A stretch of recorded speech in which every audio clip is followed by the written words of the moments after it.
ಎಲ್ರಿಗೂ ನಮಸ್ಕಾರ. ನಾನಿವತ್ತು ನನ್ನ ವೆಲ್ತ್ನ ಹೇಗೆ ಫಾಸ್ಟರಾಗಿ ಗ್ರೋತ್ ಮಾಡ್ಬೋದು, ಅಂದರೆ ನನ್ನ ಆರ್ಥಿಕ ಸಾಮರ್ಥ್ಯವನ್ನು ಹೇಗೆ ಹೆಚ್ಚಿಸ್ಬೋದು ಆದಷ್ಟು ಬೇಗ ಅಂತ ಹೇಳ್ಬಿಟ್ಟು ನಾನು ಯೋಚನೆ ಮಾಡ್ತಿರ್ಬೇಕಾದ್ರೆ ನನ್ನ ಜೀವನದಲ್ಲಿ ಒಂದು 6 ಪಾಯಿಂಟ್ನ ಅಳವಡಿಸ್ಕೊಂಡ್ರೆ ಅದು ನನ್ನ ಜೀವನದಲ್ಲಿ ಆರ್ಥಿಕ ಸಾಮರ್ಥ್ಯವನ್ನು ಆದಷ್ಟು ಬೇಗ ಬೆಳೆಸುತ್ತೆ, ಇನ್ನೂ ಈಗಿರೋದಕ್ಕಿಂತ ಅತಿ ಹೆಚ್ಚು ಉತ್ತಮಗೊಳಿಸುತ್ತೆ ಅಂತ ಅನ್ನಿಸ್ತು.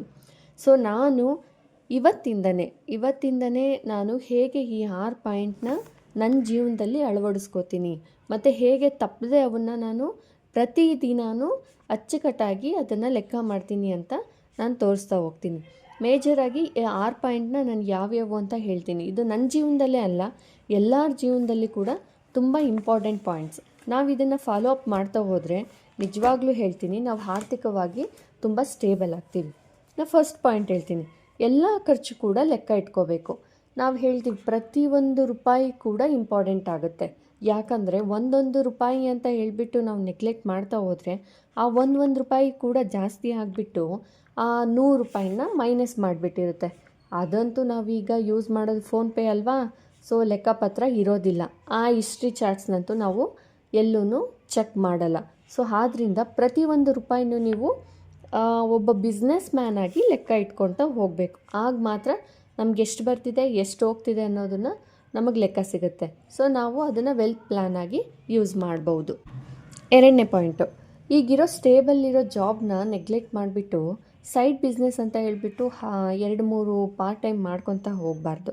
ಈಗಿರುವ ಫಸ್ಟ್ ಕೆಲಸನ ಸ್ಟೇಬಲ್ ಮಾಡ್ಕೋಬೇಕು, ಅಂದರೆ ಭದ್ರ ಮಾಡ್ಕೊಳ್ಬೇಕು. ಅದರಿಂದನೇ ಹೇಗೆ ಇಂಕ್ರಿಮೆಂಟ್ ಅಂದರೆ ಹೈ ಸ್ಯಾಲ್ರಿ, ಹೈ ಅರ್ನಿಂಗ್ಸ್ನ ಮಾಡಬೇಕು ಅಂತ ನಾವು ತಿಳ್ಕೊಬೇಕು. ಹೇಗೆ ಅಂದರೆ ಸ್ಕಿಲ್ ಅಪ್ ಮಾಡ್ಕೋಬೋದು, ಇಲ್ಲ ಪ್ರಮೋಷನ್ಸ್ ತೊಗೊಳೋದಕ್ಕೆ ಟ್ರೈ ಮಾಡ್ಬೋದು, ಹೈಕ್ ಕೇಳ್ಬೋದು. ಈ ಥರ ಇರೋದ್ರಲ್ಲೇ ಅರ್ನಿಂಗ್ ಜಾಸ್ತಿ ಮಾಡೋದಕ್ಕೆ ಟ್ರೈ ಮಾಡಬೇಕು. 3ನೇ ಪಾಯಿಂಟು, ಸಣ್ಣ ಪುಟ್ಟ ಖರ್ಚನ್ನ ತಡೆ ಮಾಡ್ತಾ ನಾವು ಹೆಚ್ಚಾಗಿ ಖರ್ಚಾಗ್ತಾ ಇರೋ ಕಡೆ ಗಮನ ಬಿಡಬೇಡಿ.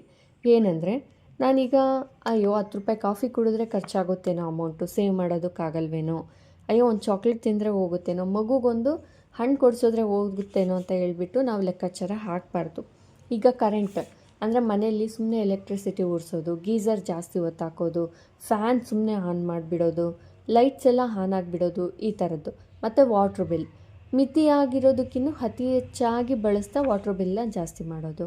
ಅನಗತ್ಯ ಖರ್ಚು ಅಂದರೆ 2 ದಿನಕ್ಕೊಂದ್ಸರಿ, 3 ದಿನಕ್ಕೊಂದ್ಸರಿ ಈ ಜಂಕ್ ಫುಡ್ ತಿನ್ನೋದು, ಅದು ಹೆಲ್ತ್ಗೂ ಒಳ್ಳೆಯದಲ್ಲ, ವೆಲ್ತ್ಗೂ ಒಳ್ಳೆಯದಲ್ಲ. ಸೊ ಅದನ್ನು ನಾವು ತಡೆಗಟ್ಬೋದು. 4ನೇದು, ನಾವು ಡೈಲಿನೂ ಲೆಕ್ಕ ಮಾಡೋದನ್ನು ಒಂದು ಅಭ್ಯಾಸ ಮಾಡ್ಕೋಬೇಕು. ನಾನು ಅದನ್ನಂತೂ ಇವತ್ತಿಂದನೇ ಸ್ಟಾರ್ಟ್ ಮಾಡ್ತೀನಿ. ಲೈಕ್ ಹೇಗೆ ಅಂದರೆ ಇವತ್ತು ನಾನು ಏನು ಖರ್ಚು ಮಾಡಿದೆ, ಎಷ್ಟು ಖರ್ಚಾಯಿತು, ಅದರಿಂದ ಏನನ್ನು ನಾನು ತಡಿಬೋದು. ಓಕೆ, ಈ ಖರ್ಚು ನಾನು ಮಾಡದೇ ಇದ್ದರೆ ಇನ್ನೂ ಸ್ವಲ್ಪ ಸೇವ್ ಮಾಡ್ಬೋದು ಅನ್ನೋದನ್ನು ನಾನು 4ನೇ ಪಾಯಿಂಟಾಗಿ ಮಾಡ್ಕೊತಾ ಇದ್ದೀನಿ. 5ನೇ ಪಾಯಿಂಟ್ ಯಾವುದಂದರೆ, ನನ್ನ ಹತ್ರ ಈಗ ಈ ಮಂತ್ ಎಲ್ಲ ಖರ್ಚು ಹೋಗ್ಬಿಟ್ಟು ಒಂದು 200 ರೂಪಾಯಿ 300 ರೂಪಾಯಿ ಮಿಕ್ಕಿರುತ್ತೆ, ಅಥವಾ ಇವತ್ತಿನ ಖರ್ಚು ಹೋಗ್ಬಿಟ್ಟು ಇವತ್ತೊಂದು 50 ರೂಪಾಯಿ 60 ರೂಪಾಯಿ ಮಿಕ್ಕಿರುತ್ತೆ. ಬಿಡು 50 ರೂಪಾಯಿ 60 ರೂಪಾಯಿ ಏನು ಉಳಿಸೋದು ಅನ್ನೋದಕ್ಕಿಂತ ಆ 50-60 ರೂಪಾಯಿನೇ 2 ದಿನಕ್ಕೊಂದ್ಸರಿ 3 ದಿನಕ್ಕೊಂದ್ಸರಿ, ಅಥವಾ ಮಂತ್ಲಿ ಸೇವಿಂಗ್ಸ್, ಲೈಕ್ ಈಗೆಲ್ಲ ಸ್ಯಾಲ್ರಿ ಮನೆಗೆ ಇಟ್ಕೊಂಡಿರೋಂಥ ಖರ್ಚೆಲ್ಲ ಮಿಕ್ಕಿ ಒಂದು 600 ರೂಪಾಯಿ 700 ರೂಪಾಯಿ ಮಿಕ್ಕಿದೆ ಅಂದರೆ ಅದನ್ನು ನಾವು ಸೇವಿಂಗ್ಸ್ ಆಗಿ ಸ್ಟಾರ್ಟ್ ಮಾಡೋದು. ಸೊ ಇವತ್ತು ನನಗೆ ತಿಂಗಳಿಗೆ 600-500 ರೂಪಾಯಿ ಅಂತ ಅನ್ನಿಸ್ಬೋದು. ಅದನ್ನೇ ಕನ್ಸಿಸ್ಟೆನ್ಸಿಯಾಗಿ ಒಂದು 6-7 ವರ್ಷ ಮಾಡ್ತಾ ಹೋದರೆ ಅದು ಒಂದು ನಮಗೆ ಬಿಗ್ ಸೇವಿಯರ್ ಆಗಿ ಕಾಣಿಸುತ್ತೆ. ಸೊ ಎಷ್ಟು ಅಮೌಂಟು ಅಂತ ನೋಡ್ದೇ ನಾನು ಸೇವಿಂಗ್ಸ್ನ ಫಸ್ಟ್ ಸ್ಟಾರ್ಟ್ ಮಾಡ್ತೀನಿ. ಇನ್ನೊಂದು 6ನೇ ಪಾಯಿಂಟ್ ಏನಂದರೆ, ಈಗ ಇರುವ ಸಾಲ, ಈಗ ನಾನು ಫಸ್ಟು ಕ್ಯಾಟಗರೈಸ್ ಮಾಡ್ಕೊತಾ ಹೋಗ್ತೀನಿ ಸಾಲನ. EMIs ಮತ್ತು ಹೊರಗಡೆ ತಂದಿರೋ ಸಾಲ, ಯಾವುದು ಹೆಚ್ಚು ಬಡ್ಡಿ ಬರ್ತಿದೆ ಅಂತ ನಾನು ಡಿವೈಡ್ ಮಾಡ್ತೀನಿ. ಸೊ ಹೆಚ್ಚು ಬಡ್ಡಿ ಯಾವ್ದು ಬರ್ತಿದೆಯೋ ಅದನ್ನು ಫಸ್ಟು ತೀರಿಸೋದಕ್ಕೆ ಪ್ಲ್ಯಾನ್ ಮಾಡ್ತೀನಿ. ಯಾಕಂದರೆ ಬಡ್ಡಿ ಜಾಸ್ತಿ ಆದಂಗೆಲ್ಲ ಅಸಲು ಬಡ್ಡಿ ಎರಡೂ ಒಂದೇ ರೀತಿ ಕಾಣಿಸ್ಬಿಡ್ತವೆ. ಸೊ ಅದಕ್ಕೆ ಫಸ್ಟ್ ಯಾವುದು ಜಾಸ್ತಿ ಸಾಲ ಬಡ್ಡಿ ಬರುತ್ತೋ ಅದನ್ನು ತೀರಿಸೋದಕ್ಕೆ ಪ್ಲ್ಯಾನ್ ಮಾಡ್ತೀನಿ. ಸೊ ಈ 6 ಪಾಯಿಂಟ್ನ ಯೂಸ್ ಮಾಡಿಕೊಂಡು ಸೊ ನಾನು ವೆಲ್ತ್ನ ಫಾಸ್ಟರಾಗಿ ಗ್ರೋತ್ ಮಾಡಬೇಕು ನನ್ನ ಜೀವನದಲ್ಲಿ ಅಂತ ಅಂದ್ಕೊಂಡಿದ್ದೀನಿ. ಮುಂದೆ ಈ 6 ಪಾಯಿಂಟ್ಸ್ನೂ ನೀಟಾಗಿ ಎಕ್ಸ್ಪ್ಲೈನ್ ಮಾಡಿರೋ ವೀಡಿಯೋನ ಅಪ್ಲೋಡ್ ಮಾಡ್ತೀನಿ. ಪ್ಲೀಸ್ ಎಲ್ಲರೂ ನೋಡಿ. Thank you.